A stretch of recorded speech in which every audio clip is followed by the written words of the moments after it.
तहरीक इंसाफ की जानिब से मुज़ाकरात के सिलसिले को मुनक़ता कर दिया गया है और तहरीक इंसाफ के जो चेयरमैन हैं बैरिस्टर गौहर साहब, उन्होंने कहा कि इमरान खान ने उनसे कहा कि अगर गवर्नमेंट रात तक कमीशन बना देती है तो फिर टॉक्स जारी रहेंगी, अदरवाइज़ ये टॉक्स जो हैं वो मुनक़ता हो जाएंगी। तो टॉक्स का सिलसिला, मुज़ाकरात का सिलसिला, डायलॉग का सिलसिला मुनक़ता हो गया। इसके साथ साथ 190 मिलियन पाउंड का जो फैसला आया, जिसमें इमरान खान साहब को 14 साल की सज़ा और बुशरा बीबी को, जो साबिक़ खातून अव्वल हैं, 7 साल की सज़ा हुई। तो इस फैसले के बाद ही बहुत सारे लोगों ने ये कहना शुरू कर दिया था कि शायद जो मुज़ाकरात का सिलसिला है वो मुनक़ता हो जाए, या इसकी कुछ और वजूहात भी हो सकती हैं, या कुछ पसे पर्दा हालात भी हो सकते हैं जिनका ना हमें पता है ना व्यूअर्स को पता है। सिर्फ उन्हें पता है जो किरदार वो पसे पर्दा मुज़ाकरात में इन्वॉल्व थे।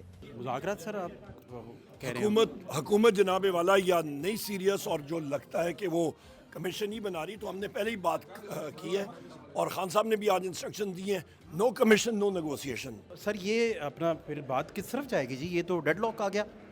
नहीं, डेडलॉक क्यों? हुकूमत या नॉन सीरियस है, हमने पहले से ही बताया हुआ था सारे साथियों ने, और कि जी कमीशन नहीं बैठाएंगे तो नेगोशिएशन मुज़ाकरात नहीं होंगे। वज़ीर-ए-आज़म इमरान खान साहब ने भी आज यही बात की है, उन्होंने की इंस्ट्रक्शंस बड़ी क्लियर हैं, तो हम तो वही फॉलो करेंगे इंशाल्लाह। आप कह रहे हैं कि कमीशन के विदाउट फिर कोई सूरत बनती नहीं? बनते नहीं, नो कमीशन नो नेगोशिएशन, बिल्कुल भी नहीं। बिल्कुल डेडलॉक है ये वाली बात। अगर वो कमीशन बना दें तो फिर ठीक है। कमीशन बनाएंगे, जो हमारी डिमांड है। तो क्या अमर माने लगता है आपको, गवर्नमेंट कमीशन की तरफ क्यों नहीं जा रही? क्योंकि उनके पास इख्तियार ही नहीं है, वो लोग खुद बेख्तियार बैठे हुए हैं ना। मेरा ख्याल है वो हमारी मुलाकात करा सकते हैं वज़ीर-ए-आज़म इमरान खान साहब से अनमॉनिटर्ड माहौल में, जिसकी उन्होंने अपने अलामिया में भी तायद की थी और कहा था ये होना चाहिए, अपोजिशन की दुरुस्त डिमांड है। इनके पास मैंडेट नहीं है। मेरा ख्याल है ये पटवारी अड्याला से या फिर पटवारी चक्री से पूछते होंगे, उसको इन्होंने लिखी होगी, तो वो कोई अपने रजिस्टर में देख के तो फिर रिप्लाई देगा। कायदे हिज़्ब इख्तिलाफ उमर अयूब साहब ने कहा कि अगर आप देख रहे हैं कि कमीशन नहीं बन रहा तो फिर मुज़ाकरात भी नहीं हो रहे। 9 मई पर और 26 नवंबर पर अगर कमीशन नहीं है तो फिर टॉक्स भी नहीं है। अपोजिशन ने सबसे पहले कमीशन की बात ही की थी और गवर्नमेंट से कहा था कि अगर कमीशन बना देंगे तो बात आगे चल पड़ेगी। गवर्नमेंट ने कहा हमें लिख के दें। इरफान सदीकी साहब फरमाते हैं कि 40 दिन तो तहरीक इंसाफ को लगे हैं लिख के देने के लिए, और हमें ये 7 दिन भी नहीं दे रहे। हमें तो 7 दिन देते, हम तो 28 जनवरी का जनाब स्पीकर साहब को कहकर उनसे डेट ले चुके हैं, और अगर तहरीक इंसाफ कुछ और चाह रही है तो फिर रिटर्न में दे देती, रिटर्न में कुछ लिख दे। इरफान सदीकी साहब इन बातों पर इजहार ख्याल फरमा रहे थे। जो हमारे पीटीआई के दोस्तों ने आज ऐलान किया है कि अगर आज जुडिशल कमीशंस का हम ऐलान नहीं करते, जो कि इस वक्त तक नहीं हुआ, तो वो 12 बजे के बाद से या कल से, बल्कि अभी से मुज़ाकरात के सिलसिले को ख़त्म कर रहे हैं। मुझे नहीं समझ आती कि इन 7 दिनों के अंदर ऐसी क्या चीज़ हुई है। हम तो 28 दिन की तारीख दे चुके हैं स्पीकर साहब को कि जी आप इजलास बुलाएं। हम उन्हें कहते हैं कि अभी ना जाएं, कुछ दिन ठहर जाएं। मुज़ाकरात से निकल के दरवाजे से बहुत दूर जाके पलट के आना बड़ा मुश्किल हो जाता है। मुज़ाकरात का तातुल तो समझ आ ही रहा है, लेकिन 190 मिलियन पाउंड जो है, जिस पर सज़ा आ चुकी 14 साल की बानी पीटीआई को और 7 साल की साबिक़ खातून अव्वल को, उसे वाइट कॉलर क्राइम क्यों कहा जा रहा है? उसकी बुनियादी वजह फिर क्या है?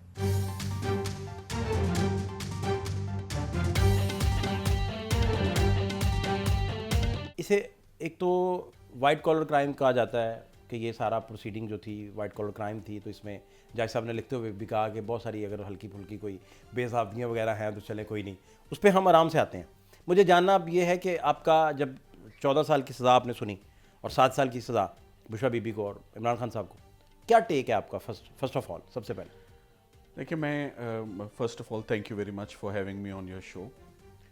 फ़हद भाई, इमरान खान साहब और उनकी अहलिया अब तकरीबन 2 साल हो गए हैं उनको डिफरेंट इन्वेस्टिगेटिंग एजेंसीज़, डिफरेंट अदालतें उनको प्रोसिक्यूट कर रही हैं, और पूरा एक वाइड स्पेक्ट्रम और the whole range of criminal offences. हमने मर्डर भी भुगत लिया है, offences against the state cipher भी भुगत लिया है, हमने सेक्सुअल क्राइम, हमने इद्दत निकाह भी हमने भुगत लिया है, हमने वायलेंस 9 मई का केस भी भुगत लिया है, हमने गिफ्ट्स का केस भी भुगत लिया है, तो कोई जुर्म रह नहीं गया, कोई इन्वेस्टिगेटिंग एजेंसी पाकिस्तान की रह नहीं गई, चाहे वो थाना हो, चाहे वो फेडरल इन्वेस्टिगेटिंग एजेंसी हो, या बार बार नैब क्यों ना हो। तो बात यह है कि वाइट कॉलर क्राइम तो उन लोगों के लिए होता है जो डिग्निफाइड रिस्पेक्टेबल लोग किसी पोजीशंस पे बैठे होते हैं और अपने ओहदों का और अपनी पोजीशंस का फ़ायदा उठाते हैं, और एक ऑर्गेनाइज्ड, एक ऑर्केस्ट्रेटेड मैनर में एक क्राइम करते हैं, तो उसको वाइट कॉलर क्राइम कहते हैं। इधर सर कोई वाइट कॉलर क्राइम नहीं हुआ। मैं उसकी आपको बड़ी बड़ी वजूहात बता देता हूँ। यहाँ 2 फैमिलीज़ प्रोसिक्यूट हो रही हैं पाकिस्तान की, दोनों नामी गरामी फैमिलीज़ हैं। इमरान खान साहब की contribution social work, humanitarian work, noble causes के लिए कोई पहली दफ़ा नहीं था कि उन्होंने ये काम किया। देखिए, जो फैसला वक्त से पहले 1 नहीं, 2 नहीं, 3 सीनियर सहाफ़ी आपके मीडिया के, जिनको सारा ज़माना जानता है, रिस्पॉन्सिबल रिपोर्टिंग करते हैं, जब वो with accuracy and with precision वो कह देते हैं, पेशन गोई है उनकी कि जाएं वकला जाके देख लें, कल ऐसे नहीं वैसे होगा, और कल सज़ा नहीं, ये नहीं वो नहीं होगी, और वो एज़ इट इज़ वैसे का वैसे होता है। तो मैं सर इसको इत्तेफाक नहीं कहता कि क्यों जज साहब पहले तो बहुत तेज़ी करते रहे, एक हफ्ते में 3 दफ़ा तारीखें डालते रहे।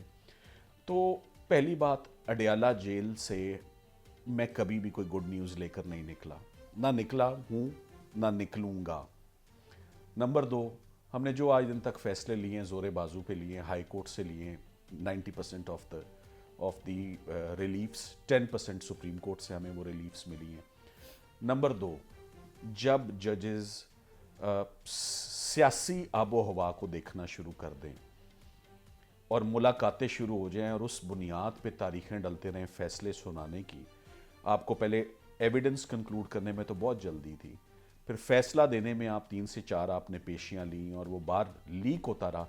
तो मेरे लिए फॉर ऑल पर्पसेस ये बड़ी अनसेफ जजमेंट है।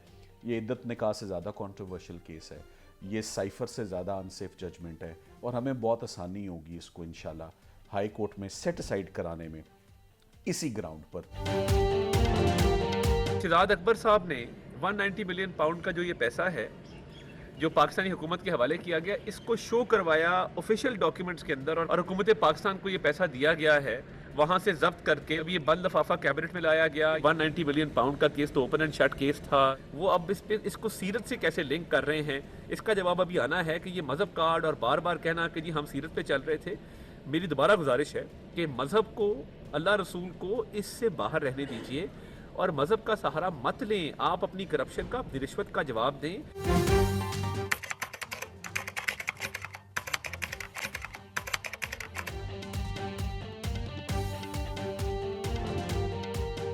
190 मिलियन पाउंड का जब फैसला आया तो तब भी बहुत सारे लोगों ने सवाल उठाए थे कि अभी कुछ दिन पहले तो वो फैसला आया, तो अभी उसे जुमा 7 दिन भी नहीं हुए उस फैसले आए को। तो बहुत सारे लोग, बहुत सारे तजियाकार, दानिश्वर कहते थे कि आप सज़ाएं भी देंगे तो मुज़ाकरात का सिलसिला जारी नहीं रह सकेगा।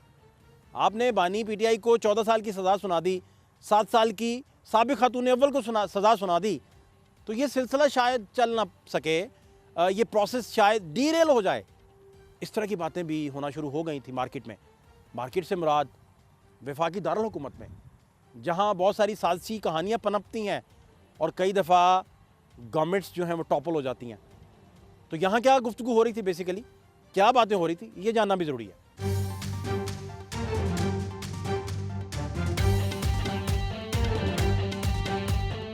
ये सारा प्रोसेस 14 साल की सज़ा, 7 साल की सज़ा, इनका मुज़ाकरात से कितना गहरा ताल्लुक़ है? क्योंकि अगर मैं आपकी इजाज़त से इरफान सदीकी साहब का ट्वीट पढ़ दूँ, कहते हैं कि अगर फ्रंट डोर प्रोसेस भी है तो ये 2-2, 3-3 दरवाज़ों के मुज़ाकरात नहीं चला करते।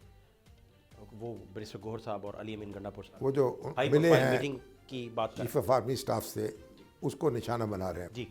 मगर मुज़ाकराती कमेटी जो है उसका एक इजलास हुआ, यानी जो हुकूमती कमेटी का इजलास, उसका इजलास हुआ है और सरदार अय्याज सादिक साहब से मिले हैं वो, और वहाँ उन्होंने सारे मामलात पे गौर किया है और कहा है कि वो जवाब देंगे उन मुतालबात का तहरीरी तौर पर। तो अभी कानूनी मुशावरत जारी है, तो कुछ कहने से उन्होंने गुरेज किया है।